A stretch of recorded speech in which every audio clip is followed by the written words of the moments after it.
الصوم لله يجزي كيف شاء به نحمده ونصلي على رسوله الکریم اما بعد بسم اللہ الرحمن الرحیم۔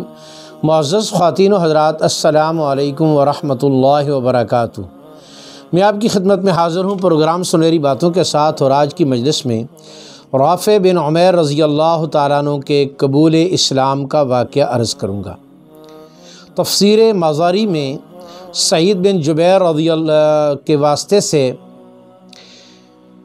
یہ واقعہ نقل ہے کہ رافع بن عمیر رضی اللہ تعالیٰ عنہ کیسے مسلمان ہوئے۔ وہ کہتے ہیں کہ رافع بن عمیر رضی اللہ تعالیٰ عنہ فرماتے ہیں کہ میں ایک دفعہ سفر پر تھا۔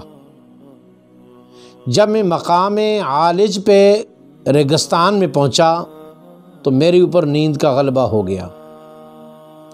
میں اپنی اونٹنی سے نیچے اترا اور سو گیا۔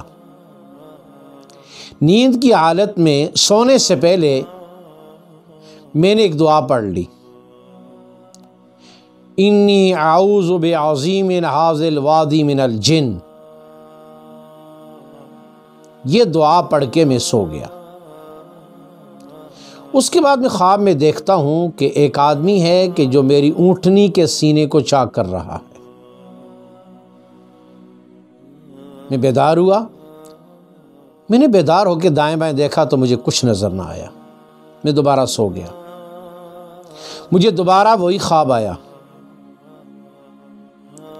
میں اٹھا اور اٹھ کر میں نے دائیں بائیں بھی دیکھا اور اپنی اونٹنی کے چاروں طرف بھی دیکھا۔ مجھے کچھ نظر نہ آیا، لیکن میری اونٹنی کانپ رہی تھی۔ میں پھر سو گیا۔ جب دوبارہ تیسری مرتبہ سویا تو مجھے پھر خواب آئی کہ دیکھتا ہوں کہ ایک نوجوان آدمی میری اونٹنی کے سینے میں چھرا گونپ رہا ہے۔ میں پھر ڈر کے اٹھا۔ اب جب میں اٹھا تو میں نے دیکھا تو میری اونٹنی تڑپ رہی ہے، اور جس نوجوان کو میں خواب میں دیکھ رہا ہوں اس جوان کو ایک بوڑھا آدمی روک رہا ہے۔ اس کے ہاتھ میں نیزہ ہے اور وہ نیزہ میری اونٹنی کو مارنا چاہتا ہے، لیکن اس بوڑھے نے اس کو روکا ہوا ہے کہ تو اس اونٹنی پر حملہ نہ کر، اور وہ حملے کی کوشش کر رہا ہے۔ اتنے میں سامنے سے 3 گور خر آ گئے۔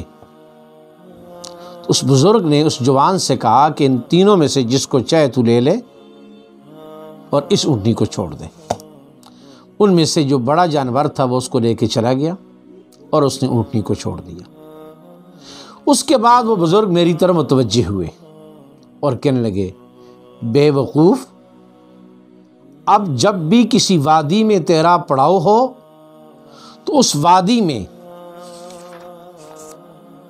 پڑاؤ سے پہلے، سونے سے پہلے اس دعا کو پڑھ لیا کر، اعوذ باللہ رب محمد من حول ھذا الوادی۔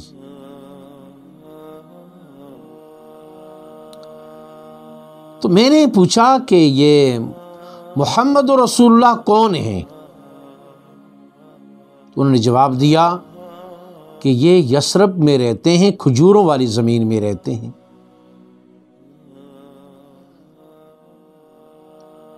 تو میں اس کے بعد فوراً ہی میں نے اپنے سفر کے رخ کو بدلا اور میں سیدھا مدینے آ گیا۔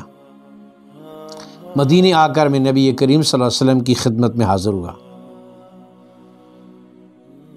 تو نبی علیہ السلام کی جب خدمت میں حاضر ہوا تو اس کے بعد جب میں آپ کی خدمت میں آیا تو آپ نے میرے آنے کے بعد سارا واقعہ خود ہی بیان فرما دیا کہ آپ کے ساتھ کیا واقعہ پیش آیا ہے۔ سرکار دو عالم صلی اللہ علیہ وسلم کے واقعے کو بیان کرنے کے بعد میں نے آپ کے ہاتھ پہ کلمہ پڑھا، بیعت کی اور صحابی ہونے کا شرف حاصل کیا۔ اس طرح رافع بن عمیر رضی اللہ تعالیٰ عنہ عاطف غیبی کے ساتھ غیبی آواز کے ذریعے مسلمان ہوئے، ان کی رہنمائی ہوئی اور یہ مدینے پہنچے، اور نبی علیہ السلام کی زبان اقدس سے انہوں نے خود کلمہ سیکھا اور ان کے ہاتھ پر بیعت ہو کر ساری زندگی اسلام کی سربلندی کے لیے گزاری۔ اللہ تعالی ہم سب کی بھی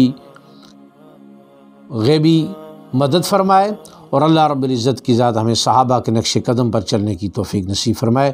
السلام علیکم ورحمۃ اللہ وبرکاتہ۔